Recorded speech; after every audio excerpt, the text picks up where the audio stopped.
¿Qué tal? Soy Eduardo Semadeni de Semest, Consultoría Financiera, y en esta ocasión estamos elaborando este video para hablar y comentar sobre la política monetaria, la última decisión que tomó en septiembre el Banco de México.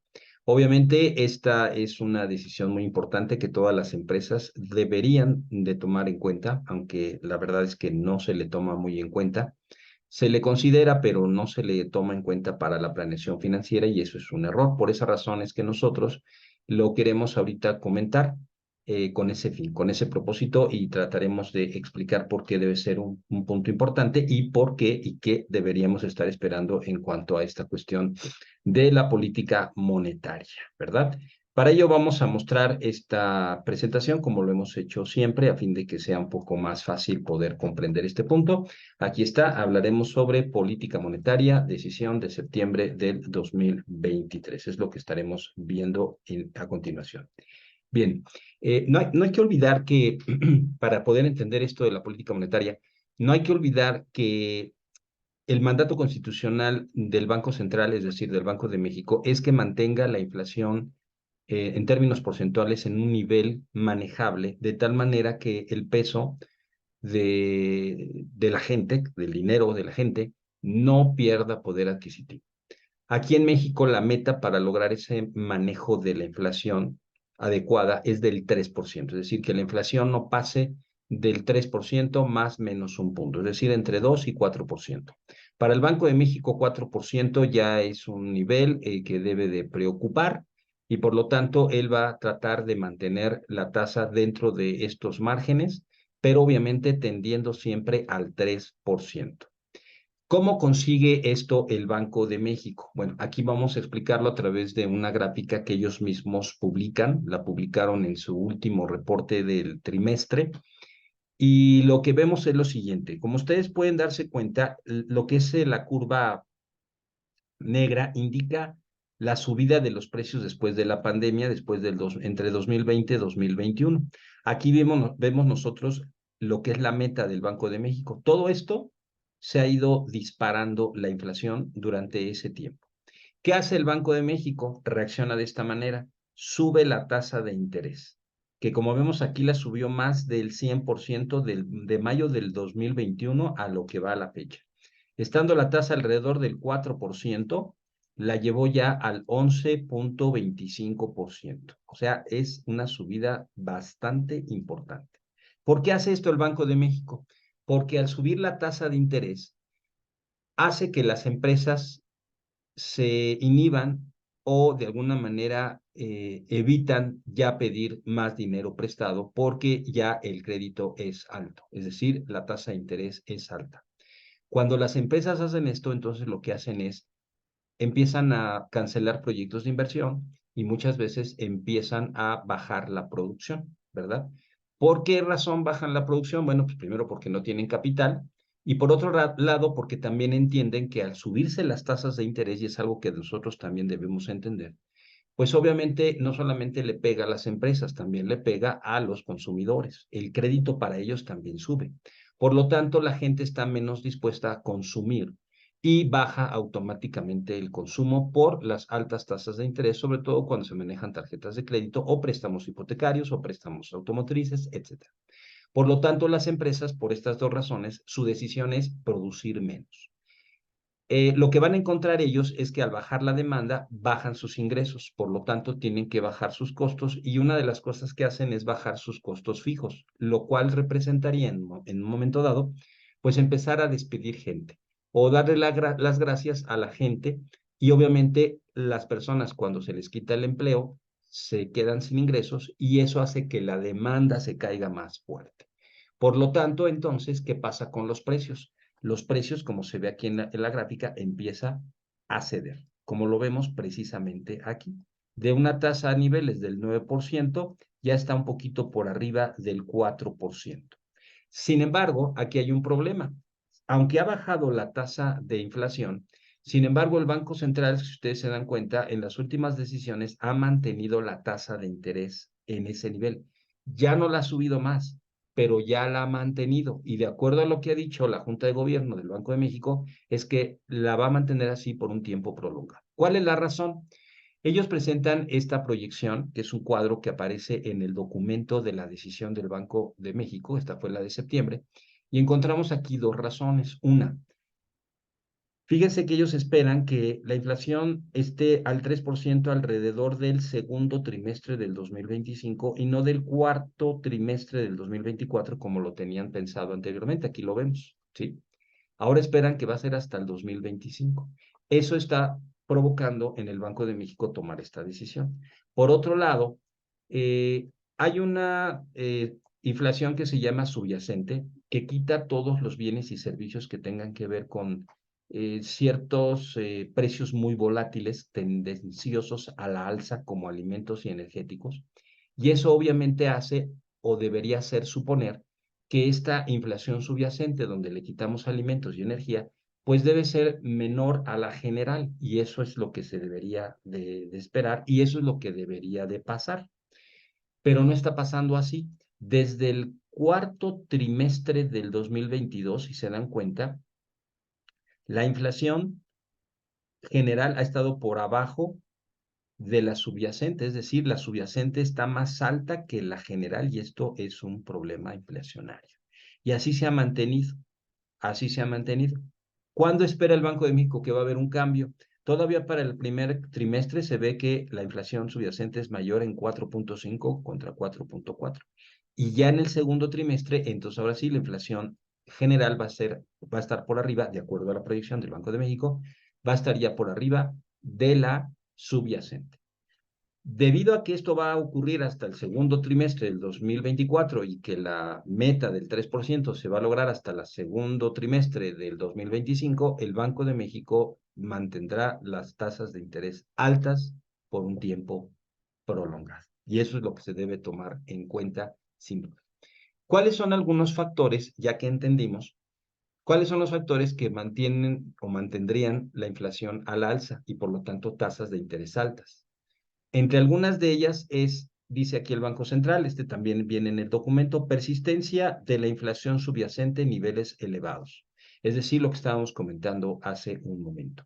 La otra es una depreciación cambiaria, es decir, que el peso se deprecie, generando de esta manera que el dólar, si se encarece respecto a las compras términos de dólares para vender en pesos, pues obviamente se encarece, ¿no? Porque se deprecia el tipo de cambio.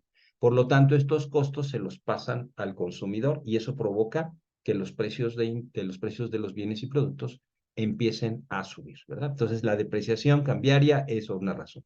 La otra es la resiliencia de la economía. ¿Eso qué significa? Que, que la economía siga manteniendo esta característica de fortaleza a pesar de que las tasas de interés estén altas. Y eso es lo que estamos percibiendo. Al parecer, los efectos de la alza de las tasas de interés no se ha visto repercutido en la economía hasta este momento y se está esperando que eso se vea más adelante. Pero mientras esto ocurra, eso significa que las empresas siguen produciendo y los consumidores siguen comprando. Y por lo tanto, la inflación se va a mantener alta. La otra son presiones en los precios de los energéticos y también agropecuarios. Es decir, si sube el petróleo, si sube el precio del pollo, el precio del maíz, el precio del trigo, etcétera, entonces la inflación se mantendrá alta. Pero, ¿qué podemos esperar o qué es lo que espera el Banco de México que pudiera suceder? Que empezara a haber una baja en la inflación. Por lo tanto, una reacción sería empezar a bajar las tasas de interés. Por un lado, dice aquí el Banco de México, una desaceleración de la economía global mayor a la anticipada. Es decir, que haya una desaceleración o ralentización de la economía mayor a lo que se está esperando no solamente en México, sino también a nivel mundial. Es decir, que empiece a haber una baja de la economía de forma importante. Por otro lado, un menor traspaso de algunas presiones de costos. Es lo que hablábamos hace un momento en cuanto a que los productores, quizá por ciertos costos que se le están generando, permite que los precios no suban, es decir, no le pasan el costo al consumidor, de ser posible.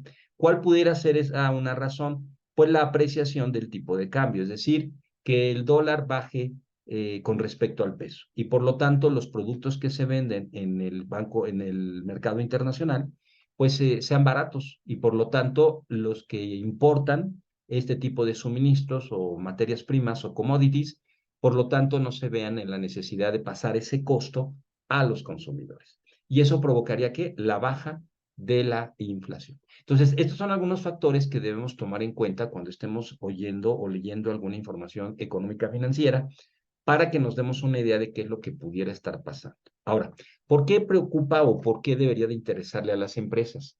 Miren, aquí tenemos un ejemplo muy sencillo de lo que es un estado de resultados integral de acuerdo a la norma de información financiera. Como todos ustedes saben, y si no, pues lo comentamos en este momento, el costo financiero o los gastos financieros, es decir, el pago de los intereses por la deuda, es parte de los costos no operativos. Por eso es muy importante lo que es la utilidad operativa o la utilidad operacional, como lo vemos aquí en este estado de resultados integral. La utilidad operativa básicamente es lo que le queda a la empresa de lo que ingresaron por ventas después de haber cubierto sus costos variables y sus costos fijos, ¿no? Aquí está el costo variable y el costo fijo. Y esto es lo que nos quedaría para poder pagar la deuda, o sea, los gastos financieros. Como se dan cuenta, ya no es un costo operativo, sino es un costo no operativo. De tal manera que la condición en la que se guarde esta capacidad de margen operativo es la capacidad que tendrá la empresa de poder pagar su deuda. Pero no solamente será este aspecto del margen operativo de la empresa, sino también la tasa de interés, porque si la tasa de interés sube, pues entonces también van a subir los costos financieros y por lo tanto le va a pegar a lo que es la utilidad neta por cuestiones de costo financiero. Para ello hemos hecho así rápidamente estas dos, de hecho ya las hicimos, dos razones financieras deben de analizarse más, pero aquí básicamente decimos dos. Lo que es el índice de endeudamiento, que es dividir el pasivo total entre el activo total. Esto me permite a mí en términos porcentuales saber qué tanto del activo total fue financiado con pasivo total, ¿no? Eso es lo que me indica propiamente. Por lo tanto, pues aquí puedo saber si estamos endeudados por abajo de un 50% o por arriba de un 50%. Obviamente la deuda representa un colateral. Por lo tanto, si estamos por arriba del 50%, significa que la empresa está comprometiendo más del 50% del valor de la empresa, lo cual obviamente representa un riesgo y más cuando las tasas de interés son altas. ¿Sí? ¿Cómo puedo darme cuenta en un momento determinado de esto? Claro, con una sola razón financiera, que es la cobertura de intereses. ¿Qué hago? Pues divido la utilidad operativa que ahorita estábamos expresando entre el pago de intereses. Aquí me va a decir cuántas veces es la utilidad operativa con respecto al pago de intereses. Mientras esta razón sea más grande, quiere decir que la capacidad de la empresa para poder cubrir sus costos financieros es mayor, es más grande, pues. Si esto se desvanece, es decir, si empieza a hacerse menor esta razón, quiere decir que la empresa está en menores condiciones de pago de tasa. Entonces, ¿cómo está la empresa en términos de endeudamiento? Cuando venga esta desaceleración económica, ¿qué tanto le va a pegar? ¿Qué tanto va a requerir de deuda? Todo esto hay que tenerlo muy presente y, por supuesto, el nivel de las tasas de interés, que ya vimos que tiene una relación directa con la inflación. Por eso, como veíamos aquí en nuestra presentación, aquí la tenemos, pues obviamente del tamaño que sea la utilidad operativa, lo voy a dividir entre el costo financiero y esto me va a decir cuántas veces estoy generando utilidad operativa respecto a lo que es el costo financiero. Y eso me permite ver qué tanto es solvente y estable la empresa en condiciones como las que estamos viviendo en este momento, ¿verdad? Por lo tanto, nos interesa cuánto están las tasas de interés. Bueno, miren, la última encuesta o una de las últimas encuestas del Banco de México para los economistas, están pensando que las tasas de interés estarán alrededor del 11.02% para cuando termine el 2023 y en 8.58% cuando termine el 2024. ambas siguen siendo tasas bastante altas, ¿no? O sea, el crédito sigue siendo alto, sigue siendo caro. En una gráfica con proyección por parte del Banco de México, ellos ven a los actuales niveles. Esta sería la forma de descender de las tasas de interés durante los siguientes trimestres, incluyendo el 2025, dejando más o menos la tasa alrededor del 7.56%, que es una perspectiva menor a la que están esperando los economistas, pero de todos modos siguen siendo tasas altas. Con por esta razón, pues, eh, estuvimos examinando el informe de la encuesta que hace Citibanamex a diferentes intermediarios financieros sobre varias variables macroeconómicas y entre ellos lo que tiene que ver con la tasa de fondeo para el 2023 y la tasa de fondeo para el 2024. Y estas son las perspectivas de cada una de las empresas, son sus proyecciones. Nosotros hicimos aquí un análisis rápidamente y ¿qué encontramos? Miren, sacamos la media de todas estas proyecciones y lo que se espera es que la tasa esté alrededor, al cierre del 2023, alrededor del 11.09%. Ahora, lo que hicimos fue calcular la desviación estándar de todas estas proyecciones y lo que hicimos fue que a la media le restamos la desviación estándar y para nosotros es el escenario optimista y a la desviación estándar, perdón, la media más la desviación estándar es nuestro escenario pesimista. Por lo tanto, estamos esperando una tasa del 11.09, pero para un escenario optimista, perdón, es del 10.90%. Así estarían las tasas en un escenario optimista para el 2023. Y el pesimista estaría para 11.29%. ¿Qué podemos encontrar para el 2024? Esperaríamos una tasa, de acuerdo a estas proyecciones de estos intermediarios, del 8.42. Un escenario optimista sería el 7.73% y un escenario pesimista sería del 9.12%. O sea, bastante cara todavía para lo que es el escenario pesimista, ¿no? Entonces, estos son los escenarios que podemos encontrar. Estas son diferencias en términos de las tasas, donde vemos que el optimista bajaría de acuerdo a la transición del 23 al 24, un 29% en la optimista, en el esperado un 24% y en la pesimista un 19%. Obviamente se está esperando una baja, ¿no? Para tener un poquito más de datos, lo que hicimos fue calcular la moda. La moda es aquella proyección que más se repite. Y la proyección que más se repite es la del 11.25%. Sería el escenario esperado. Pero, ¿cuál de las proyecciones más bajas de tasas de todas estas instituciones, cuál es? La del 10%, es decir, la que tiene una tasa más baja para el 2023 y la que tiene una tasa más alta es el 11.25%, es decir, mantenerla, que está curiosamente, bueno, no curiosamente, pero sí está igual que la moda, lo cual pues está jalado hacia lo que sería un escenario pesimista por la cuestión de la economía, de la resiliencia de la economía, ¿no? Y en el caso del 24 encontramos una moda del 8.50%. La proyección más baja de tasa de interés es del 6.50, que es la mínima, que sería el optimista, y la máxima es del 10% para el 2024, lo cual sería el pesimista. Por obvia razón también baja, ¿no? Baja la mínima un 39%, la moda baja un 24% y la máxima un 11%. Es decir, en esa términos porcentuales bajarían las tasas de interés del 2023 al 2024, que como se dan cuenta, pues eso es lo que estaríamos esperando. Ahora, solamente queremos mencionar este dato. Esta es una tabla, pero que se da por parte de la Reserva Federal en cuanto a lo que la inflación se refiere y las tasas de interés. O sea, lo mismo que pasa con el Banco de México, así pasa con la Reserva Federal. ¿Qué encontramos nosotros? Bueno, primero encontramos que efectivamente va a haber una desaceleración económica, dado que esperan un crecimiento del 2.1 para Estados Unidos en el 2023 y 1.5 para el 2024. Es decir, va a haber una desaceleración. La meta de inflación en Estados Unidos es del 2%. La que aquí es del 3%, allá es del 2%. ¿Cuándo piensan que se va a dar? Para el 2026. Por lo tanto, está una situación muy similar. ¿Por dónde se mantendrían las tasas? Vean, 5.6% para el 2023 y 2024. ¿Por qué nos interesa mucho este dato?